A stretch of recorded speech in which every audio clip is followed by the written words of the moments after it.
रहमतुल्लाहि व बरकातुहू।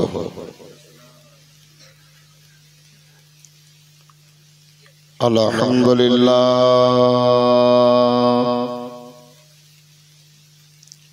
अल्हम्दुलिल्लाहि रब्बिल आलमीन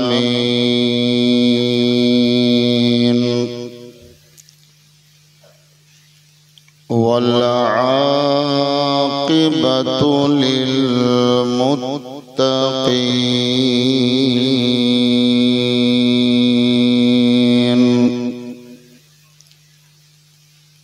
वस्सलातु अस्सलामु अला मन काना नबिय्यन व आदम बैनल मा'i वत्तीन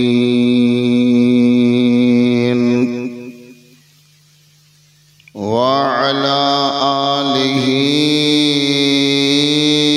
व अस्हाबिहि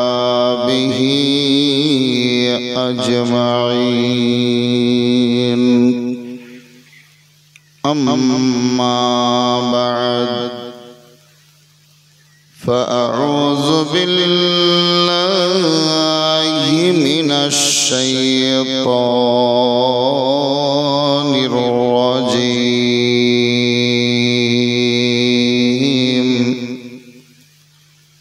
बिस्मिल्लाहिर रहमानिर रहीम।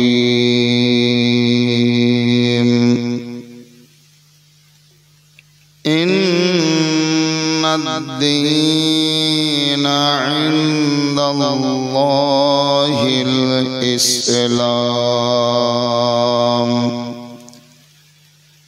सदक़ल्लाहुल अज़ीम। अल्लाहुम्मा सल्लि मौलाना मुहम्मद व अला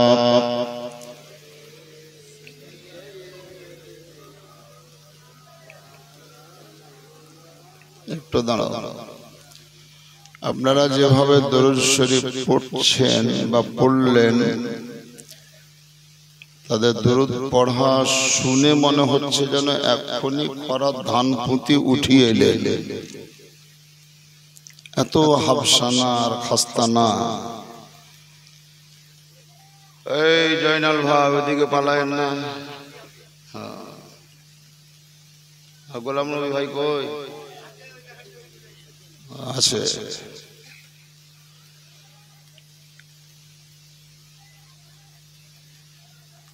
রৌদ্রের প্রখরতায় গহমের ডাঁঠা যেমন শুকায়, আর এই গহমের ভুসা শরীরে লাগলে যেমন খলবল করে গাগত চুলকায়, ওইরকম খলবলা করে একবারে জোরে জোরে দরুদ শরীফ পড়া না। আল্লাহুম্মা সাল্লি আলা মাওলানা মুহাম্মদ ওয়া আলা আলি সাইয়্যিদিনা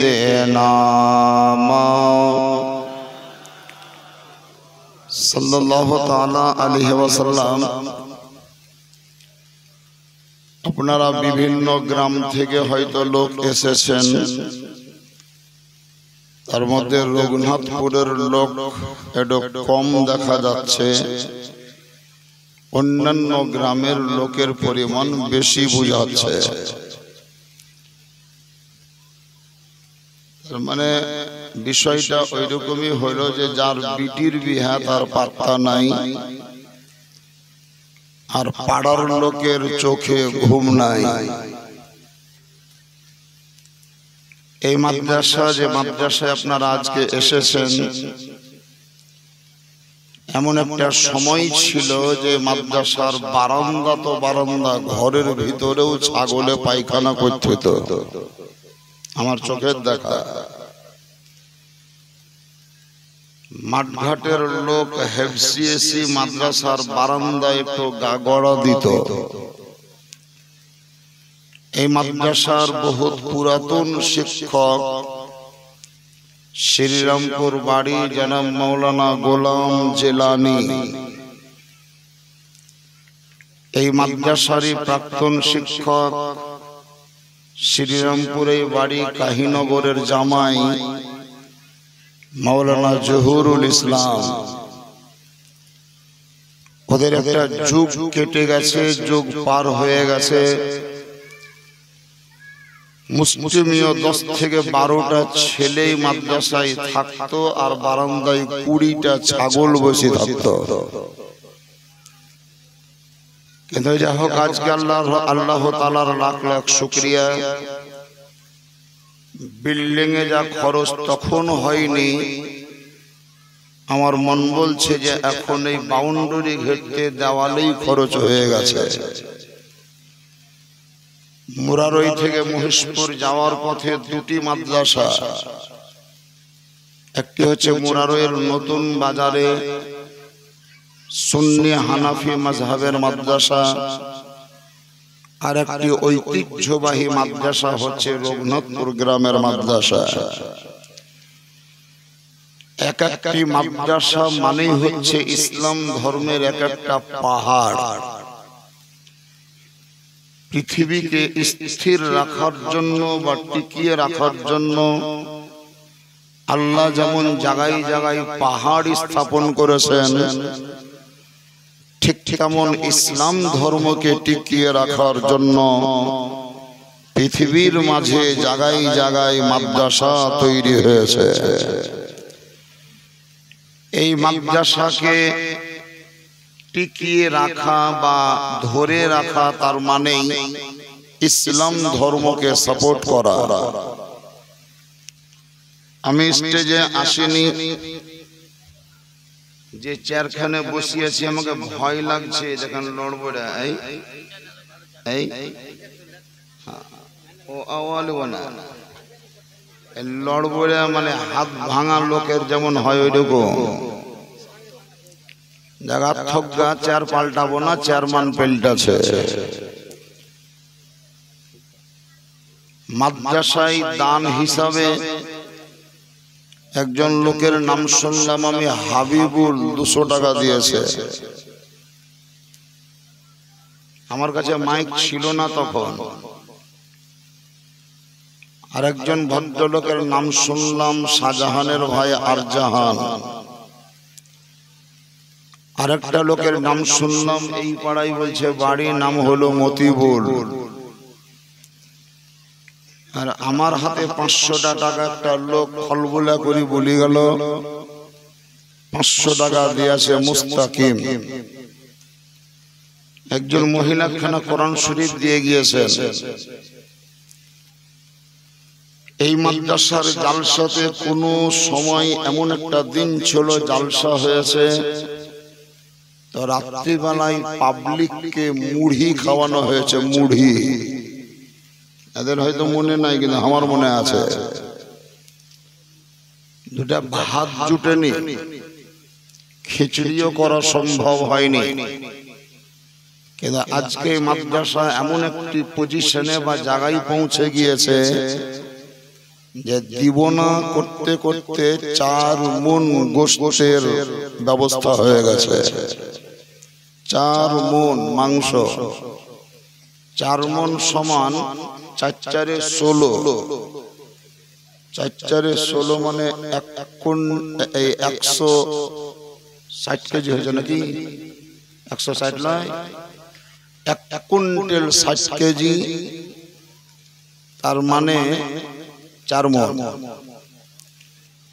আর 40 কেজি হলেই 2 কুইন্টাল হতো, মানে 5 মণ হতো। এগুলা কাদের দেওয়া? নিশ্চয় আপনারা জানেন যে আমাদের কোনো নেতা মন্ত্রী দেয়নি। এই মাদ্রাসার সঙ্গে যারা ওতপ্রোতভাবে জড়িত তারাই দিয়েছেন। তাদের মধ্যে একজনের নাম শুনলাম, এই মাদ্রাসার যিনি প্রাক্তন সভাপতি, নাম হলো জনাব মরহুম আলতাফ হোসেন সাহেব। তারই ছেলে কিছু অংশগ্রহণ করেছেন, সমাজসেবী ছেলে মাওলানা আব্দুল হান্নান এই মাদ্রাসার প্রধান শিক্ষক, সেও 10 কিলো মাংস দিয়েছে। এই গ্রামেরই বাসিন্দা মাওলানা সাবির আলী সাহেব, তিনিও 10 কিলো মাংস দিয়েছেন। এইভাবে কেউ 10 কেজি, কেউ 25 কেজি, কেউ 20 কেজি করতে করতে 4 মণ গোশতের ব্যবস্থা হয়েছে। এই ব্যবস্থাটা কাউরির মেয়ের বিবাহের জন্য নয়, কাউরির ছেলের আকিকা বা মুসলমানি দেওয়ার জন্য নয়, সবটাই হচ্ছে মাদ্রাসার জালসার জন্য। তবে আজকের জালসাতে বৈশাখ মাসের 16 তারিখে জালসা, আপনাদের এই জালসা হয় চৈত্র মাসের 4 তারিখ। চৈত্র মাসের 4 তারিখ ছিল ফিক্সড ডেট, কিন্তু যেহেতু রমজান মাস পড়ে যাচ্ছে, যার জন্য হেরাফেরি করতে করতে মানে কমিটির লোক যদি মনে করছে যে এই ডেটে করব, তো হয়তো আব্দুল হান্নান সাহেবের জালসার দাওয়াত দেওয়া আছে, ফাঁকা নাই, কিংবা দুদিক যদি মিলছে তো বক্তার ডেট ফাঁকা নাই, যার জন্য টানা হিচড়া করতে করতে 16 তারিখে এসেছি। যাই হোক, আজকে আমাদের বৈশাখ মাসের 16 আর এই 2024 সালের মতন মাদ্রাসার জালসা হইল। আর হেলাল উদ্দিন সাহেবের বক্তব্য শেষ মনে হয় গেল। পুরুষ মানুষ যা দেখছি সেই তুলনায় মহিলাদের সংখ্যা বেশি। আমি হয়তো গ্রামের বা এলাকার লোক বলে বুঝতে পারছি যে এরকম কেন, কিন্তু যদি বিহার এলাকা থেকে কোনো লোক চলে আসে আর এসে যদি এই দৃশ্য দেখে যে পুরুষ কম মহিলা বেশি, হয়তো চট করে ধারণা করতে পারে যে রঘুনাথপুরের একটা বেটা ছেলের বোধ হয় 2-3টা করে বিয়ে, না হলে মেয়া লোক এত বাড়লো কি করে, ভাবলে ভাবতে পারে, না ভাবার কিছু নয়। তাই যে কয়েকজন পুরুষ মানুষ আছেন, এক একজন হাত পা ছেড়িয়ে দিয়েছেন, বাড়ি যেতে পারবেন কিনা ঠিক নাই, হাত পা সাক্ষর দিলেন। আমি বলছিলাম যে মা বোনদের কাছ থেকে একটু ডিভাইডেড করে মোটামুটি 1 শতক জায়গা ছেড়ে একটু এগিয়ে চলে আসেন। মা বোনদের কাছ থেকে 1 শতক জায়গা ছেড়ে দেন, লম্বা করে একটু ডিভাইডেড করে দেন। পুরুষ মানুষগুলোকে একটু আগিয়ে নেন, 1 শতক জায়গা ছেড়ে দেন, একদম ফাঁকা রেখে দেন। মনে হয় আওয়াজ যায় না মাইকের, আপনার পিছনের আগের সবাইকে বলছি একটু 1 শতক জায়গা ফাঁক রাখেন মিডিলে, যেন বুঝতে পারি যে ওইদিক মেয়ে লোক, এদিকে মদলোক, ওইদিক পুরুষ এদিক মহিলা, ওইদিক লেডিস এদিক জেন্টস, ওইদিক মেয়ে এইদিক ছেলে, পার্থক্যটা যেন বোঝা যায়। আর এটা বাস্তব কথা যে জালসা যা হওয়ার হয়ে গেছে, আর হবে না। আরো একবার সবাই মিলে ভক্তি ভরে জোরে সোরে নবীর উপরে দুরূদ শরীফ পড়ো না। আল্লাহুম্মা সাইয়্যিদিনা মাওলানা মুহাম্মদ ওয়া আলা সাইয়্যিদিনা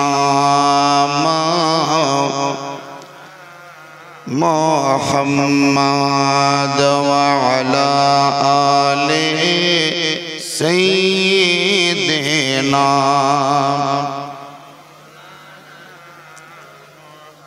সাল্লাল্লাহু তাআলা আলাইহি ওয়াসাল্লাম একটা গল্প শুনেন, কিতাবে লেখা আছে, মিথ্যা গল্প নয়, সত্য গল্প। একজন বিখ্যাত আল্লাহর ওলি, এখানে মাজারে নিশ্চয়ই কোন একজন আল্লাহওয়ালা লোক আছেন। যদি কোনো জায়গায় রাস্তায় চলতে গিয়ে কোনো মাজার দেখতে পান আর আপনার নাম ঠিকানা ইত্যাদি জানা না থাকে, যেখানে পীর সাহেব আছে না নাই, মৌলবীর কবর না পীরের কবর না অলির কবর জানা নেই, তখন আপনি সালাম দেন ওই কবরকে সম্বোধন করে, আসসালামু আলাইকুম ইয়া আহলাল মাজার। এবার পীর সাহেব থাকলেও সালাম নেবে, মৌলভী থাকলেও নেবে, তালবে ইলম থাকলেও নেবে। আর যদি কনফার্ম হন যেখানে সত্যি একজন আল্লাহর ওলি আছেন, তাহলে সালাম দিবেন, আসসালামু আলাইকুম ইয়া ওলি আল্লাহ। দুটো ভাগ বুঝিয়ে দিলাম।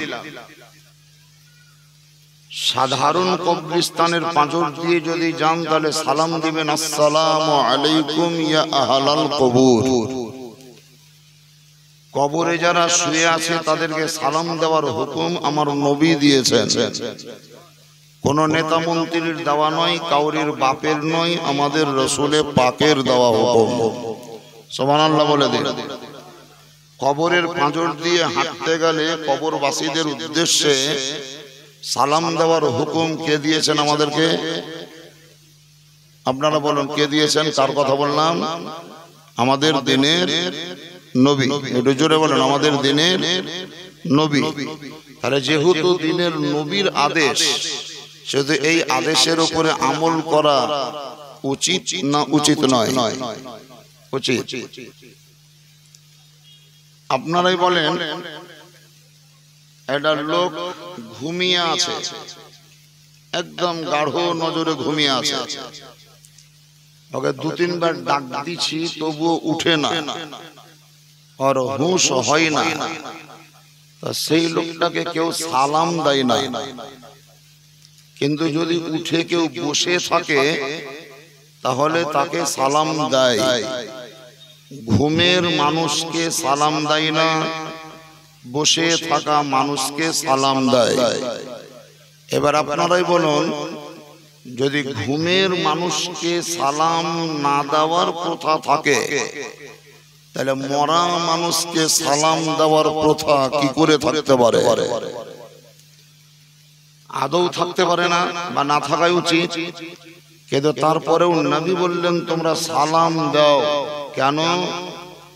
এই আদেশের দ্বারাতেই প্রমাণিত হচ্ছে যে কবরে যাদেরকে তোমরা দাফন করে দিয়েছো, হয়তো দেখতে পাও না, কেমন আছে বুঝতে পারো না, কিন্তু তারা মরে আছে এটা ভাবিও না, বরং তারা জিন্দা আছে। আরে জিন্দা আছে তার জন্যই তোমাদেরকে আমি আদেশ দিলাম যে সালাম দাও। জিন্দা আছে তার প্রমাণ কি? নবী যখন আদেশ প্রদান করলেন যে সালাম দাও, তখন সেই সাহাবায়ে কেরামগণদের মধ্যে কোন একজন সাহাবী নবীকে জিজ্ঞাসা করেই ফেললেন, ইয়া রাসূলুল্লাহ, কবরের পাঁজর দিয়ে হেঁটে যাব, সালাম দিব, কিন্তু যাদেরকে সালাম দিব তারা কি আমাদের সালাম শুনতে পাবে, সালামের উত্তর দিবে? নবী তার প্রতি উত্তরে বললেন, তোমাদের দেওয়া সালাম শুনতেও পাবে, উত্তরও দিবে, এবং তুমি কে সেই ব্যক্তি তোমাকে চিনতেও পারবে। তাহলে সালাম শুনতেও পাবে, উত্তরও দিবে, আপনাকে চিনতেও পারবে। বলুন, যখন আপনি কোনো মুরব্বী লোককে সালাম দেন তখন আসসালামু আলাইকুম বলেন। যিনাকে সালাম দিলেন তিনি বললেন ওয়া আলাইকুমুস সালাম। এটা হচ্ছে পুরুষ মানুষদের সালামের উত্তর। কিন্তু রঘুনাথপুরে, ধিতরাতে, মিয়াপুরে, এদিকে ডুমুর গ্রামে, আনিঝাড়া, কানিঝাড়া, তেনাঝাড়া, ইংলিশ পাড়া, বাংলা পাড়া, যত পাড়া আছে এই সাইডে পশ্চিমে, কোনো না কোনো গ্রামে এরকম কোনো মুরব্বী মহিলা পাবেন, ওকে যদি ঈদের দিন হসব করে সালাম দিতে যান, দাদি আসসালামু আলাইকুম, নানি আসসালামু আলাইকুম, তো ওয়ালাইকুম সালাম দেওয়া বাদ দিয়ে বলবে দুধে ভাতে খাইও। এরকম উত্তর শুনেছেন না শুনেননি? এই দুধে ভাতে খাইও এটাও কম বড় উত্তর নয়। তুমি বসো বসো। কমিটির বোধহয় কেহরি ছেলে নাকি সেক্রেটারি ছেলে সুবহানাল্লাহ যাই হোক পীর সাহেবদের ছেলেকে পীর সাহেবরা নিয়ে বেড়াই নাবাজুগা রাত শেষে দিয়েছে আরো আবার ধ্যান দেন তুমি চলে যাও নাবাজুগা গোটা দুনিয়ার লোককে জালসা শুনাইতে হবে কোনো জরুরি নয় এখানে যে লোক কয়টা বসে আছে আপনারা শুনতে পেছেন না পান না জোরে বলেন পেছেন না পান না তুমি চলে যাও ও ভলান্টিয়ারিগিরি করতে হবে না তোমাকে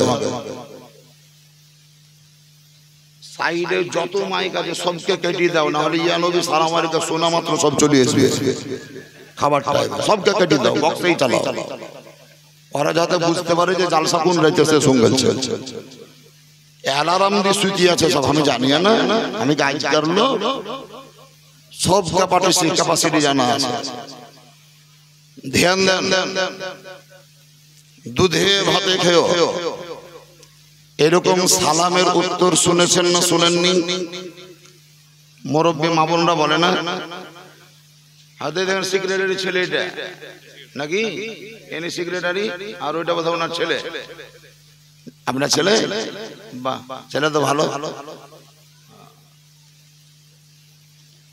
কোন ছেলে হয় মার মুখ লাগা তুই ছেলে ওটার বাপের মুখ লাগা যেদিকে বাপ যাচ্ছে সেদিকে বেটা যাচ্ছে বাপের মুখ লাগা কি বোধহয় বাপকে ছেড়ে থাকতে পারবে না তবে শ্বশুর বাড়ি যাবে তখন তোমার বাপকে নিয়ে যাইও না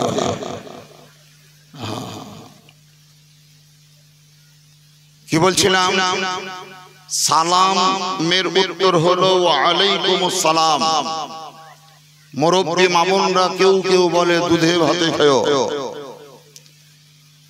আপনাদের মাঝে নতুন একটি কথা বলছে মাওলানা সাবির সাহেব আমার বন্ধু বর একদিক থেকে আবার একদিক থেকে আমার চাচার বিহাই আমার বন্ধু সাইদাপুর মাদ্রাসার ছাত্র হিসাবে কিন্তু আবার আমার চাচার বিহাই মানে ওনার মেয়ের বিয়ে আমার চাচাতো ভাইয়ের সঙ্গে তো এই দিক ধরিয়ে না ওই আজ্ঞাটাই ধরছি আর এস ধরিয়ে না সিএস ধরি ডাকিয়ে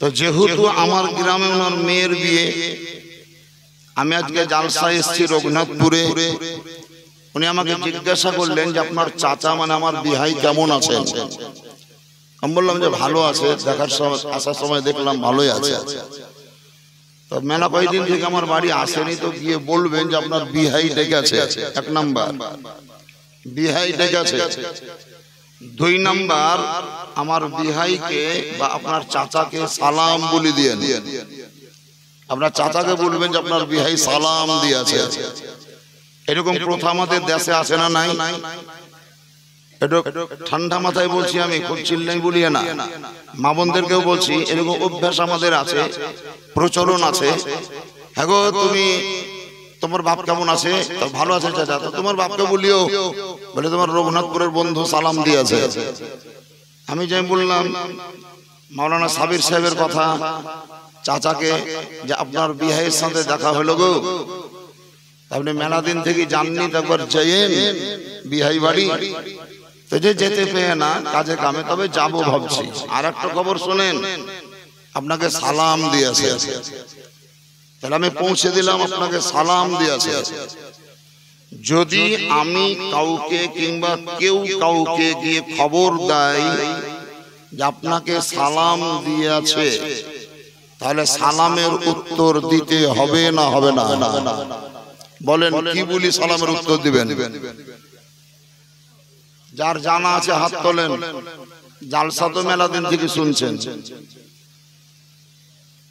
সালামের উত্তর কি এই মাইক বাজে না ও বলিও না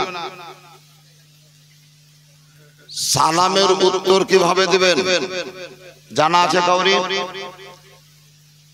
জানা নাই একজন বললেন ওয়ালাইকুম আসসালাম মা বোনদেরকে যদি জিজ্ঞাসা করি তাহলে বলবে মা ইয়া আবার কেমন যেমন দিয়ে অমনি যেমন দিয়ে অমনি এটাই হয়তো বলবে কিন্তু আজকে কথা নয় আপনি নিচে আসেন মাথায় টুপি কই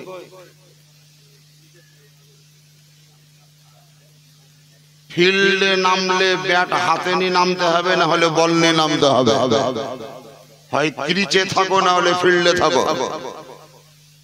মাঠে গেলেই কমপক্ষে এখন লাঠিও হাতে নিতে হয়, ধান লিলাতে গেলে দাউলি লাগে, ধান কাটতে গেলে কায়দা লাগে, মাটি কোপাইতে গেলে কোদল লাগে, আর জালসা মাহফিলে এলে কমপক্ষে মাথায় একটা টুপি লাগে। এটা মাথায় রাখবেন সব সময়। বহুত বিপদ করে দিলে, সমস্যায় ফেল দিলে। তুমি উঠে পালাও তো ভাই, তোমাকে যাতে ঢুঁড়ি না পায় তুমি চল যাও, না যোগ দাও। কেন কি হলো? না যোগ দাও বাহিরে সাও, কে শুনবে এত রাতে? কে বসে আছে জালসা শোনার লাগি? ওই হয়তো সকালে গাইল দেবে যে আমার ঘুমের কম অসুবিধা হয়েছে। হ্যাঁ, মিষ্টি সুরে তো হবে। যে সুরে হয়েছে এটা মিষ্টি সুরে হয়েছে না চিনি সুরে হয়েছে? মিষ্টি সুরে হয়েছে তো ঠিকই আছে। একবার জোরে তো বলে নারায়ে তাকবীর, হ্যাঁ জোরে বলে নারায়ে তাকবীর, সুবহানাল্লাহ। এমনি সুরেই হবে, মধু সুরে যাব না, মিষ্টি সুরে হবে। জি ও মারবে ওরে শুধু চুল হাতে হাঁড়ি চাপালছি গোর মুখ কেনে।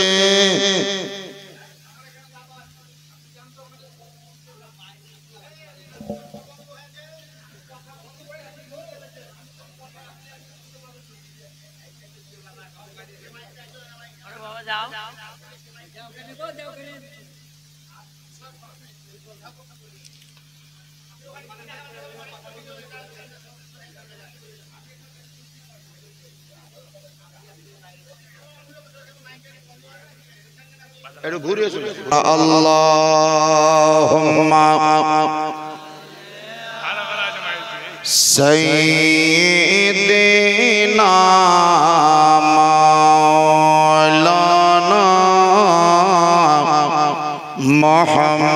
মুহাম্মাদ ওয়া আলা আলিহি মাওলানা মুহাম্মাদ ওয়া আলা সাইয়্যিদিনা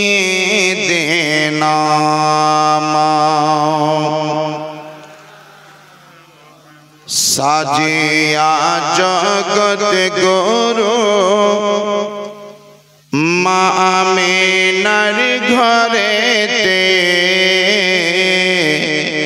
কে এলো রে মোর রে বুকে। সুবহানাল্লাহ বলুন। সন্ধ্যা থেকে বলছেন, হেফজে হয়তো আছেন, যার জন্য ভয়ে ভয়ে বলতে বলিয়ে না। কিন্তু যদি আপনারা সাহস জানতো মনে ভয় জাগবে না। আরো একবার উঁচু আওয়াজে বলে দিন সুবহানাল্লাহ। 360 খোদার যদি থাকত কোন ধর্ম, খোদাই খোদাই দ্বন্দ্ব লেগে বন্ধ হতো কর্ম। এক খোদার মর্ম, এক খোদার মর্ম মানুষকে বুঝাতে কে এলো রে মোর বুকে।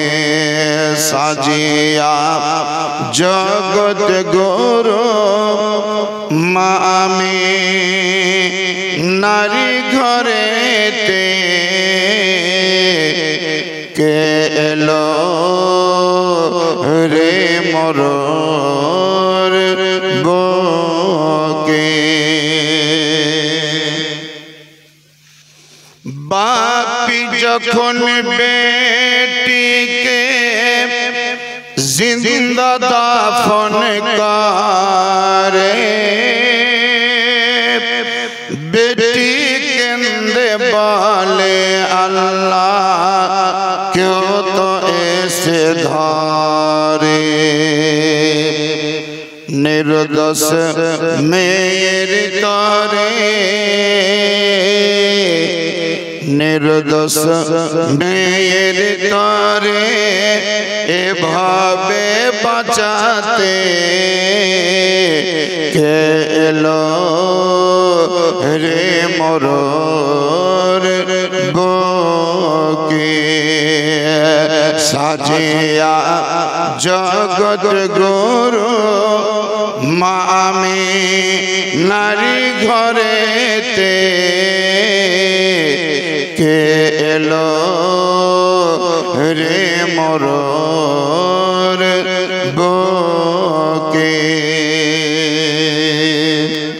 মোহাম্মদে সুবহানাল্লাহ বলুন। যেটা বলছিলাম আমি বাবাজিরা মা এবং বোনেরা, একজন ব্যক্তি যদি কাউরির দ্বারাতে অন্য কাউকে সালাম পাঠায়, তোমার মাকে বলে দিও যে তোমার চাচি সালাম দিয়েছে। আমার বিহাইকে বলে দেবেন যে আপনার বিহাই সালাম দিয়েছে।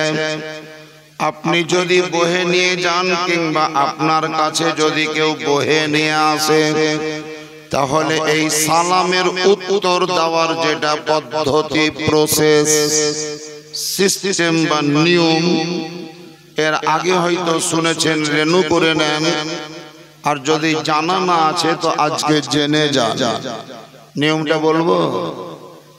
আমরা সরাসরি সালাম দিলাম আসসালামু আলাইকুম, আপনারা উত্তরে বললেন ওয়া আলাইকুমুস সালাম, ওয়া আলাইকুমুস সালাম, ওয়া আলাইকুমুস সালাম। এটাই কিন্তু বহা সালামের উত্তর যখন দিবেন তো প্রথমে একটা বাক্য বলতে হবে আলাইহে।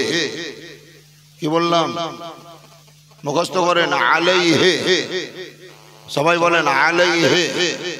পুরুষ মহিলা সবার জন্য বহা সালামের উত্তর প্রথমেই বলবেন আলাইহে, তারপরে বলবেন ওয়া আলাইকুমুস সালাম। বুঝা গেল না? প্রথমে বলবেন আলাইহে, তারপরে বলবেন ওয়া আলাইকুমুস সালাম। আলাইহে মানে কি? ওই ব্যক্তির উপরে সালাম যে ব্যক্তি সালাম দি পাঠালছে। আর ওয়া আলাইকুমুস সালাম, তোমার উপরেও সালাম, তুমি বহে নিয়ে আলছো। তার মানে দুজনাকে উত্তর দেওয়া হলো। তাহলে যে সালাম দিয়ে পাঠিয়েছে তারও লাভ, আর যে বহে নিয়ে গেল তারও লাভ। বাবাজিরা, 2 নাম্বার কথা বলবো। মসজিদ রঘুনাথপুরে 3খানা বা 4খানা মসজিদ আছে।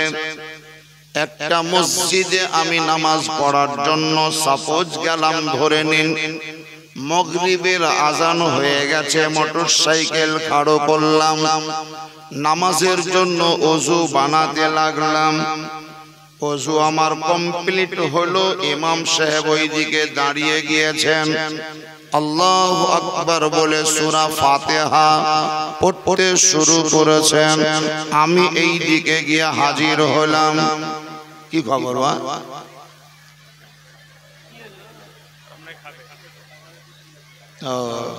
তার মানে সেরা সেরা বাবজিরা,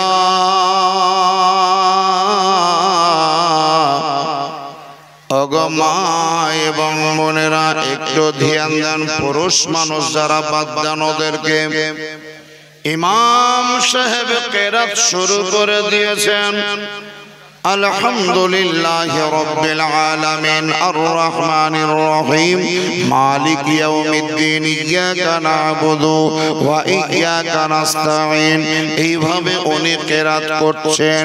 আমি গিয়ে আল্লাহু আকবার বলে হাত বাঁধলাম। আপনাদেরকে জিজ্ঞাসা করছি, বলুন, যেমনই কান পর্যন্ত হাত নিয়ে যাবেন, আল্লাহু আকবার বলে নাভির নিচে বাঁধবেন। একটি দোয়া পড়তে হয়, দোয়া সানা পড়তে হয় না?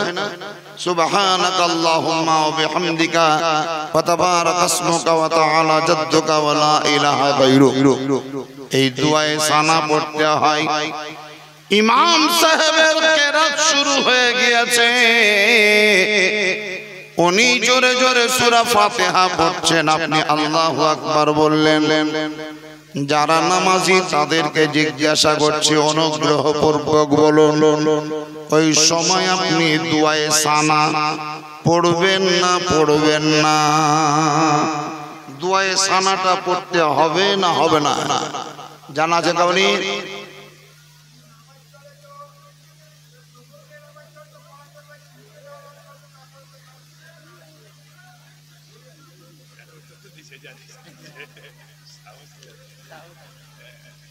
বুকের পাটা নিয়ে আপনি মুখ খুলেছেন, এটাই বড় কথা। বাবজিরা, এটা মশলা হলো ইমাম সাহেব যখন জোরে জোরে কেরাত করবেন, যেই কেরাতটা আপনি শুনতে পাবেন, এই কেরাত শোনাটা হলো ওয়াজিব। দুআয়ে সানা পাঠ করাটা ওয়াজিব নয়। এই কারণেই ওই মুহূর্তে দুআয়ে সানা পাঠ না করে আপনাকে কেরাতটাই শুনতে হবে। কেরাত শুনতে হবে। কেন? কেরাত শোনা ওয়াজিব, ওয়াজিব, ওয়াজিব। যেহেতু কেরাত শোনা ওয়াজিব, এখন যদি ওই ইমামের পিছনে কেউ সূরা ফাতিহা নিজে নিজে পড়ে, তাহলে আর কেরাত শোনা হবে? কেরাত শোনা হবে না। কেরাত শোনার জন্য দুআয়ে সানা পড়া যেমন নিষেধ, ঠিক তেমন কেরাত শোনার জন্য ইমামের পিছনে সূরা ফাতিহা পড়াও নিষেধ। বলবেন মাওলানা কোন জায়গায় লেখা আছে? আল্লাহ রাব্বে কায়নাত কোরআন পাকের মধ্যে বলেন, ওয়াইজা কুরিয়াল কুরআন ফাসতামিউ। হে আমার বান্দা বান্দীরা, যখন তোমাদের নিকটে কেউ কোরআন পড়বে তখন তোমরা শোনো, শ্রবণ করো। শোনো শোনো শুনবো কখন? যখন শুনতে পাবো। ইমাম সাহেব কখনো কখনো আস্তে আস্তে পড়ে, যেটা আমরা শুনতে পাবো না, তখন কি করব? আল্লাহ রাব্বে কায়নাত বলছেন ওয়া আনসিতু, যদি শুনতে পাও তো শোনো, আর যদি শুনতে না পাও তাহলে চুপচাপ থাকো। শুনতে পেলে শোনো, আর না পেলে চুপ থাকো। এই দুটোই হুকুম কোরআনে আছে। এখন যদি কেউ বলে লা সালাতা ইল্লা বিফাতিহাতিল কিতাব, সূরা ফাতিহা না পড়লে নামাজ হবে না, সূরা ফাতিহা না পড়লে নামাজ হবে না, তো এই মশলাটা হচ্ছে ওই ব্যক্তিদের জন্য যারা একাই একাই নামাজ পড়বে তাদের জন্য, এবং যিনি ইমাম হয়ে ইমামতি করবেন তার জন্য। এটা মুক্তাদির জন্য নয়। মুক্তাদির জন্য হুকুম হলো কোরআনের ফরমান, ওয়াইজা কুরিয়াল কুরআন ফাসতামিউ। যখন কেউ কোরআন পড়বে তখন তুমি শ্রবণ করো বা শোনো, আর যদি শুনতে না পাও তো আনসিতু, তুমি চুপচাপ থাকো। এই আয়াতের উপরে আমল করলে কি হবে? তো যে লাআল্লাকুম তুরহামুন, এতেই আল্লাহ তাআলা তোমার উপরে রহম বর্ষণ করবে। সুবহানাল্লাহ জোরে বলা যাবে না? আর একটু মহব্বতে বলে দেন সুবহানাল্লাহ। এতেই আল্লাহর রহমত বর্ষণ হবে। দ্বিতীয় মশলা আপনাদের মাঝে একটু ব্যক্ত করে দিচ্ছি, আমিও চলে যাবেন, আপনারাও চলে যাবেন। ক্যাচাল তো শুরু হয়ে গেল, তা আরো একটি মশলা বলি, বিসমিল্লাহ পড়া। বিসমিল্লাহ যে কোনো কাজের প্রথমে, যে কোনো কাজের শুরুতে বিসমিল্লাহ পড়া, এটা ভালো না খারাপ? জি, বিসমিল্লাহ পড়া ভালো। শুনেছি নাকি কোন জালসাতে কোন বক্তা সাহেব বক্তব্য রাখতে গিয়ে বিসমিল্লাহর ফজিলত বয়ান করেছেন। এই বিসমিল্লাহর এই গুণ, এই গুণ, এই গুণ, এই গুণ। বিসমিল্লাহ পড়ে যদি না জেনে অজান্তে বিষ খেয়ে নাই তো পানি হয়ে যাবে, আগুনে ফুঁক দিলে নিভিয়ে যাবে। তারপরে সুবহানাল্লাহ, নদীর উপরে গামছা বিছালে ভিজবে না, এই পার থেকে ওই পার চলে যাওয়া যাবে। মেলা রকমের ফজিলত বয়ান করেছে। ওর মধ্যে একটা আনপড় নিরিয়েড বোকা ঘাস কাটা রাখাল জিন্দেগিতে জালসা শুনতে যাই না, সেই দিন ও প্রথম গিয়েছে। আর বিসমিল্লাহর ফজিলত শুনি আর জানে মনে প্রাণে এমন ভাবে গেঁথে গিয়েছে যে ও লুঙ্গি পিনছে তাও বিসমিল্লাহ পড়ি, জাঙ্গিয়া পিনছে তাও বিসমিল্লাহ পড়ি, খুলছে তাও বিসমিল্লাহ পড়ি, চপ্পল পরছে তাও বিসমিল্লাহ, গহিলে সাঁঝাল দিছে তাও বিসমিল্লাহ, ভাত খেয়েছে তাও বিসমিল্লাহ, কুল্লি করছে তো বিসমিল্লাহ, উঠছে তো বিসমিল্লাহ, বসছে তো বিসমিল্লাহ। মানে বিসমিল্লাহর উপরে তার ওয়াগাত বিশ্বাস জন্মে গেছে, প্রচন্ড বিশ্বাস জন্মে গেছে। আর ওই রাখালটাই বুঝলেন নদীর ধারে ঘাস টাস কাটছিল, আর ওই সেদিনকার স্টেজে বক্তব্য রাখা বক্তা চলে আসছে, ওই পার যাবে জালসা করতে। তো নৌকা টৌকা নাই, সন্ধ্যা বেলায় নৌকার মাঝি নৌকা নিয়ে কোন দিকে পালালছে, আর এই ছেলেটাও ঘাসের বোঝা বেঁধে মাথায় তুলি বাড়ি যাবে। তো মৌলভী সাহেব শুধু পাইতারা করছে। তো রাখালটা জিজ্ঞাসা করছে, হুজুর চিনতে পেরেছে যে এই বক্তাই তো সেদিন বক্তব্য রাখছিল? এটাই তো। তাহলে হুজুর হুজুর তাহলে হুজুর কোথায় যাবেন? তো ওই পার যাবো বা। হ্যাঁ, কাহিনগর দিয়ে মাসলই নদী পার হয়ে ওই পার যাবে। তো আইতারা পাইতারা কেন করছেন? তো যে নৌকা খুঁজছি। তো যে নৌকা কি করবেন? চল যান। নৌকা কি করবেন? চল যান। তো এর রাগ উঠছে, তো যে যাবো তো ঠিক, কিন্তু নৌকা তো লাগবে। তো নৌকা কেন লাগবে? চল যান, চল যান। শেষ বেলায় তিড়ি মিড়ি করছে, কেমন কথা বলছো? দেখতে পাও না নদীতে পানি আছে? তো যে নদীতে যেমন পানি আছে, ঠিক আপনার কাছে তো বিসমিল্লাহ আছে। নদীতে পানি আছে, তো আপনার কাছে বিসমিল্লাহ জি আছে। বিসমিল্লাহ পড়েন দি, চল যান। হয় না তো সেদিন বললেন কেন? ঠিকই বলছে। বলছে হুজুর নৌকা লাগবে না, মাঝি লাগবে না, নৌকার দরকার হবে না। যদি ওই পার যেতে চান তো আসেন, আমি আপনাকে পার করে দিচ্ছি। রাখাল জাতিগত ভাবে হলো মুসলমান, মাযহাবের দিক থেকে সুন্নি হানাফি পীরপন্থী ছেলে। মাজাই বাঁধা ছিল গামছা, বিসমিল্লাহ পড়ে গামছা নদীর উপরে বিছিয়ে দিল। মাওলানা সাহেবকে বলছিলেন চাপেন, বিসমিল্লাহ পড়ি চাপেন। তো ইয়ার জান ধুরুক ধুরুক করছে, ইয়া কি বলছি তুই, জান হারাবো নাকি? ছেলেটি বলছে, হুজুর আপনাকে টেনশন নিতে হবে না, চিন্তা করতে হবে না। আপনার যদি বিশ্বাস থাকে, ঈমান থাকে, আমি বিসমিল্লাহ পড়ে গামছা বিছিয়েছি। ভরসা যদি না থাকে, এই দেখেন আমি চাপছি, আপনিও চাপেন। ছেলেটি চেপে দেখিয়ে দিল, মাওলানাকেও চাপিয়ে নিল। নৌকা বা ভেলার মতন এই পার থেকে ওই পার কই পৌঁছে দিল। গামছাও ভিজেনি, পায়ের গুড়টাও ভিজেনি। এর দ্বারাই বুঝা গেল বাবাজি, বিদ্যাটা বড় কথা নয়, আমলটা হলো বড় কথা।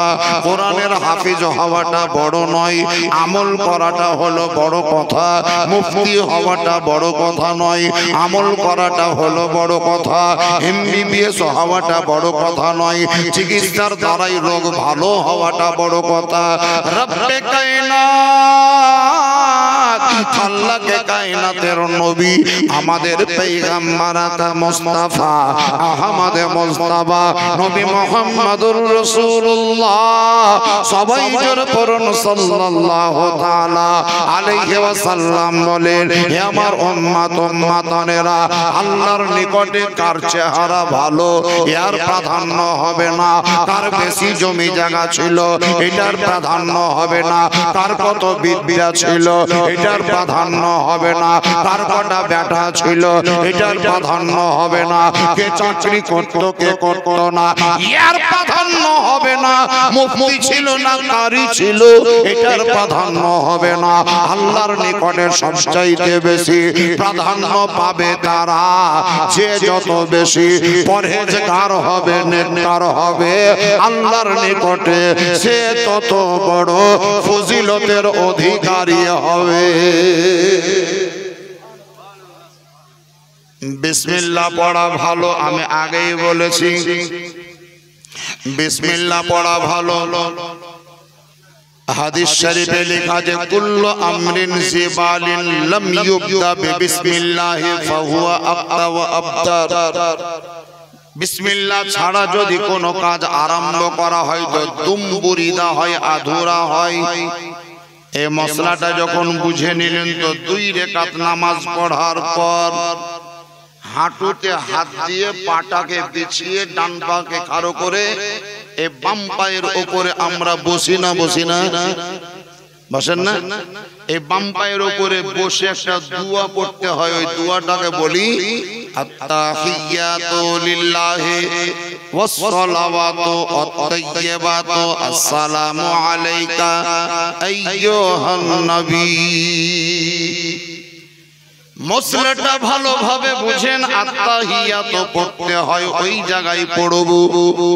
কিন্তু রঘুনাথপুরের কিংবা ধিতরার অথবা মিয়াপুরের কিংবা পশ্চিমবঙ্গের কোন মুসলমান যদি এই সেন্সে যে বিসমিল্লাহ পড়া ভালো ভেবে আত্তাহিয়াতু পড়া শুরু করার আগে ও মনে মনে পড়ছে বিসমিল্লাহির রহমানির রহিম, এবার শুরু করছে আত্তাহিয়াতু লিল্লাহি ওয়াস সালাওয়াতু ওয়াত তাইয়্যিবাতু আসসালামু আলাইকা আইয়ুহান নবী।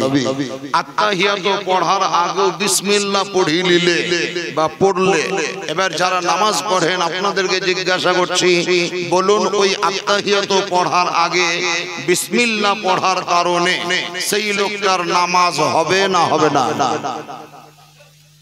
জানা নাই এই বিষয়টা, আমাদের অজানা। বিসমিল্লাহ তো পড়া খুব ভালো, এটাই জানি, কিন্তু আত্তাহিয়াতু পড়ার আগে বিসমিল্লাহ পড়লে নামাজ হবে কিনা এটা তো আমাদের অজানা। এই বিষয়ে কোনোদিন চিন্তা হয়নি, মৌলবীকে জিজ্ঞাসা করিনি, কোনোদিন মসলা জিজ্ঞাসা করা হয়নি, কোনোদিন ফতোয়া জিজ্ঞাসা করা হয়নি।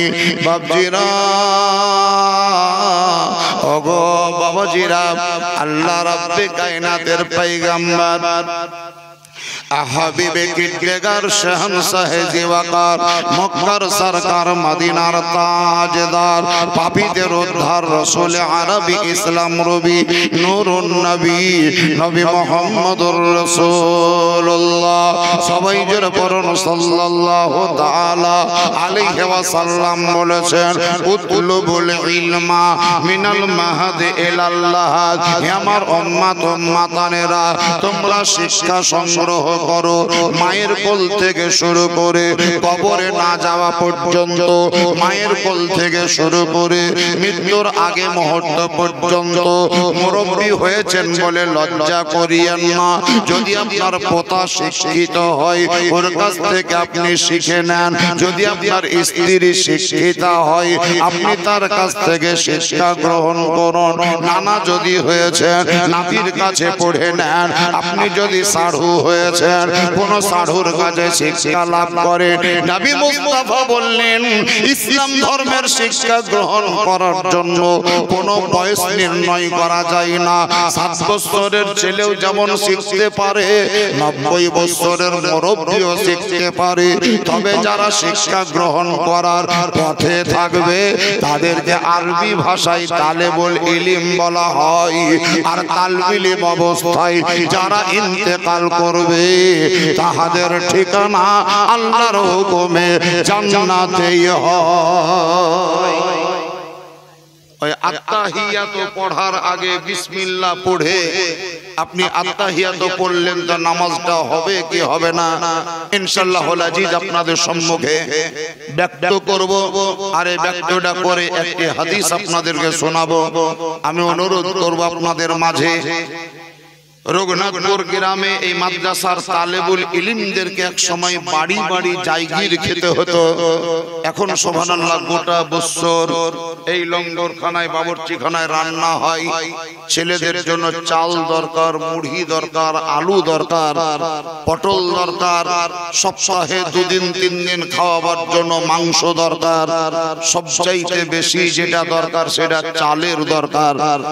কালেকশন তো হলো, আপনারা তো পয়সা জান ভরে দিয়েছেন, কেউ 5,000, কেউ 7,000, কেউ হয়তো 2,000, কেউ 1,000। আমি বলবো বাবা 10-15,000 টাকা আপনাকে দিতে হবে না। আপনার মা ইন্তেকাল করেছে, বছর কি করবেন বাড়িতে? আপনার বাপ ইন্তেকাল করেছে, বছর কি করবেন বাড়িতে? একটা বছর পরে সালানা বা বছর কি করতে গিয়ে হয়তো 40,000 টাকা খরচ করবেন। আমি বলবো 40,000 টাকা খরচ না করে আপনি ওখান থেকে 10,000 টাকা কেটে মাদ্রাসার তালেবুল ইলমদেরকে দেন। 10,000ও যদি সম্ভব না হয়, গোটা বছরের জন্য আপনি ঠিকা নিতে পারবেন না। 1 কুইন্টাল চাল যদি পারেন কেউ জান প্রাণ ভরে, নবীর মেহমান যারা তালেবুল ইলম এরা যেন আপনার চাল খাবে, জয়টা দানা থাকবে, প্রত্যেকটা দানার বিনিময়ে আপনি 70টা করে নেকির অধিকারী হবেন। এটা হাদিস প্রমাণ করছে, দলিল প্রমাণ করছে। আমি 1 বস্তা মানে 25 কেজির কথা বললাম না, 10 কেজির কথা বললাম না। রাত্রি প্রায় শেষের দিকে, জালসাও প্রায় শেষের দিকে, আপনারাও চলে যাবেন, আমিও চলে যাব। তবে এই প্যান্ডেল সাক্ষী থাকবে, এই মাইক্রোফোনগুলো সাক্ষী থাকবে, এই দেওয়াল, ইট, পাটকেল, আপনার রড, সিমেন্ট, বালি, পাথর সবাই সাক্ষী বহন করবে। এমনকি যে ক্যামেরাগুলো আমার সামনে দাঁড়িয়ে আছে, এই ক্যামেরাগুলো পর্যন্ত আপনার পক্ষ থেকে আল্লাহর নিকটে সাফাই বয়ান করবে যে এই লোকটাই নবীর মাদ্রাসার তালেবুল ইলমদেরকে খাওয়াবার জন্য 1 কুইন্টাল চাল দিয়েছিল। ডানে বামে, স্টেজে, বাহিরে, ভিতরে যদি কোনো ধর্মপ্রাণ মুসলমান থাকেন, আপনি খরা ধান কাটার পর সিদ্ধ করে মারার পর সিদ্ধ করে ধান ভেঙে রাইস মিল থেকে কিনে এনে একটা লোক 1 কুইন্টাল চালের দাতা হয়ে আজকের জালসার জন্য একটা ইতিহাস তৈরি করতে পারবেন। আমি সবারই জন্য বলছি না, সবারই পক্ষে সম্ভব হবে না। একজন যদি হাত তুলে নামটা লিখিয়ে দেন, আজকে সুবহানাল্লাহ বৈশাখ মাসের 16 তারিখ, প্রায় শেষের দিকে, জান প্রাণ খুলে, মনটা খুলে, হৃদয় থেকে, দিল থেকে আল্লাহর নিকটে আপনার জন্য, আপনার বংশের জন্য, আপনার আপনজনদের জন্য, আপনার পিতা মাতার জন্য, ছেলে মেয়ে, পোতা পতিন যারা আছে সকলের জন্য আল্লাহর নিকটে দোয়া করব। একজন ব্যক্তি 1 কুইন্টাল চালের দাতা হিসাবে নামটা লেখাতে হবে। হবে কাউরি দ্বারাই? এদের মা বোনদের তরফ থেকে এগুলো অনেক টাকা এসছে। কনকপুর বাড়ি মানে বাহাদুরপুর কনকপুর বাড়ি। হ্যাঁ, কনকপুর বুঝতে পারছি, বলো তো। আমাদের মাওলানা সাবির আলী সাহেবের স্ত্রী মুবিনা বিবি মনে হয়। হ্যাঁ, সে তার বাপের নামে মানে সাবির সাহেবের শ্বশুরের নামে 25 কেজি চাল দিবে, খাতায় লেখা আছে। খুদু শেখ তার বাপমার নামে 25 কেজি চাল। সিলন শেখ 25 কেজি চাল। আল্লাহ রাখা 500 টাকা, আল্লাহ রাখি 500 টাকা নগদ দিয়ে দিয়েছে। সোনা ভান বিবি, সোনা ফান ফয়াকার দন্তান্ন ফান, সোনা ফান বিবি 1000 টাকা নগদ দিয়ে দিয়েছে।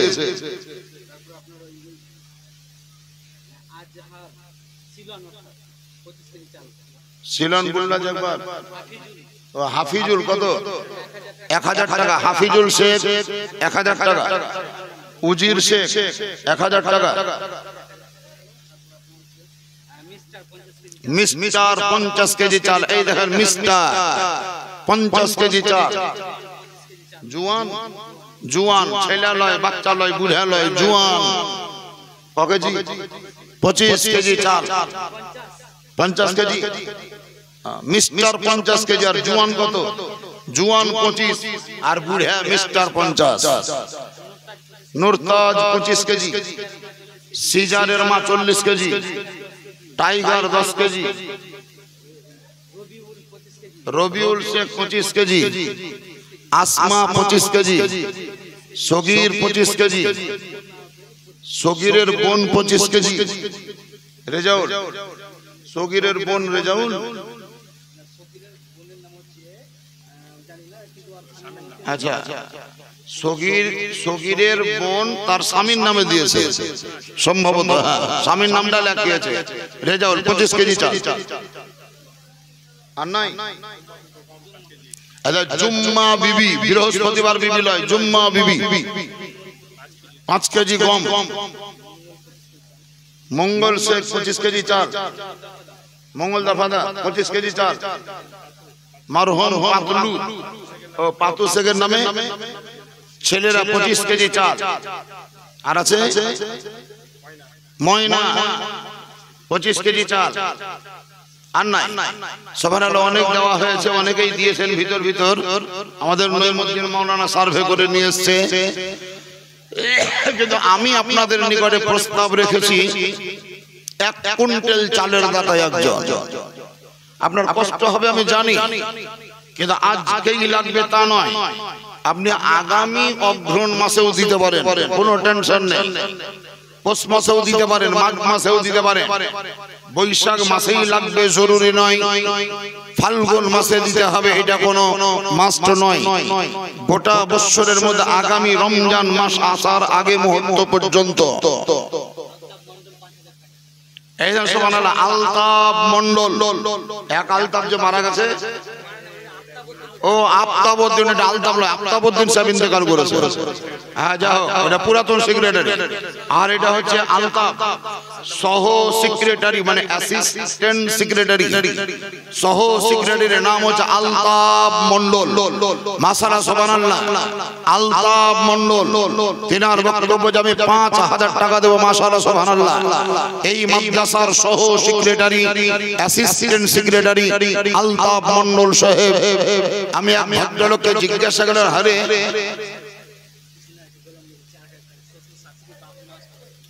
আলতাফ মন্ডল সাহেব তিনি সেক্রেটারি 5000 টাকা দেবেন, খাতায় লেখা হলো। আর আমাদের পিছনে বসে থাকা জনাব আলহাজ গোলাম নবী সাহেব, গোলাম নবী সাহেব তিনি খবর দিচ্ছেন যে আমি 4000 টাকা দিব। তো বিষয়টা হচ্ছে, ওনার বাড়ি একদিন ঢুকেছিলাম আমি, তো এক হাঁড়ি না এক বোতল আমাকে শ্যাম্পু দিয়েছিল, শ্যাম্পু। তাহলে এত শ্যাম্পু পেলেন গতি? আমার বেটা মিলিটারি চাকরি করে, আর ওখানে প্রচুর শ্যাম্পু ওরা পায়। আমার বাড়ি নিয়ে এসছেন, আপনি যখন এসছেন তো নিজান খানি। তো সুবহানাল্লাহ, যা হোক ওনার ছেলে এখন বর্তমানে সার্ভিসরত, আর এর আগে গোলাম নবী ভাই ছিলেন মাশাআল্লাহ ছাগলের ব্যবসায়ীরত। আর এখন বেটারা বলছে যে বাপ খরচ করো, পারো যত, দান করো, মন চাহে যত। মোরারই মাদ্রাসার জালসায় মানে 5000 টাকা দিয়েছেন, আমার মেমোরিতে ডাউনলোড হয়ে আছে। আজকের এই রঘুনাথপুর মাদ্রাসার জালসায় 4000 টাকা দিতে চাইছেন, তার মানে ওনার মন বলছে যে 1000 কমেই দিব, তাহলে মরজেম সাহেব আবার আমাকে বলবে তো ওটাকে বাড়াই দিব। ও আমি বুঝতে পারছি ক্যাপাসিটি, যে কম না দিলে তো বলবে না, তো কমেই দিব, তাহলে একটু আবদার করবে যে 1000 বাড়াই দেবো নাকি। যাহা বলছি জোরে তো বলে নারাই তাকবীর, আরে জোরে বলে নারাই তাকবীর, নারায়ে রিসালাত, মাসলাকে আলা হযরত জনাব গোলাম নবী হাজী সাহেব বলেন জিন্দাবাদ, 5000 টাকার দাতা বলেন জিন্দাবাদ।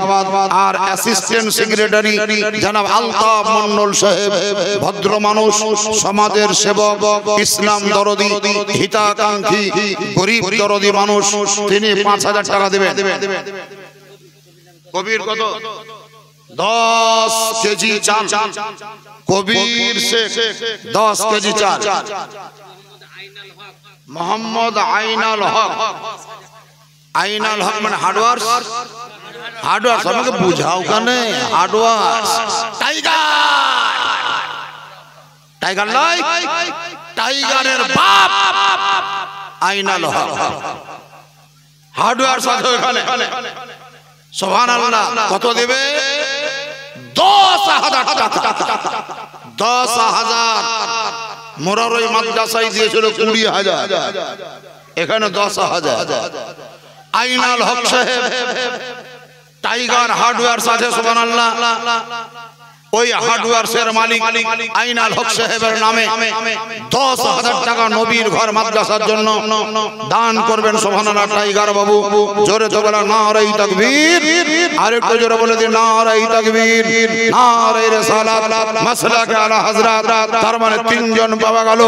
একজন তো ফার্স্ট র্যাঙ্কেই 5000 rupees donor Altaf Mondal, assistant secretary মহাশয়। 2 নাম্বার জনাব আলহাজ গোলাম নবী সাহেব 5000 টাকার দাতা। 3 নম্বরে আইনাল হক সাহেবের নামে 10,000 টাকা। আর আছে মুজকেরা হাজি, মুজকেরা হাজি, সুবহানাল্লাহ। মুজকেরা হাজি বিবি, মুজকেরা হাজি বিবির নামে তার বেটারা হয়তো দিবে না বৌমা দিবে, ও বড় বেটা দেবে 25 কেজি চাল। মুজকেরা হাজি বিবির নামে তার বড় বেটা 25 কেজি চাল দেবে। এই ছেলেটাও কিছু দিবে, 25 কেজি চাল। আনসারুল শেখ, ডুমর গ্রাম বাড়ি। আনসারুল শেখ বাপের নাম বলো। বাপের নাম নাসির শেখ, ছেলের নাম আনসারুল শেখ। 25 কেজি চাল দেবে।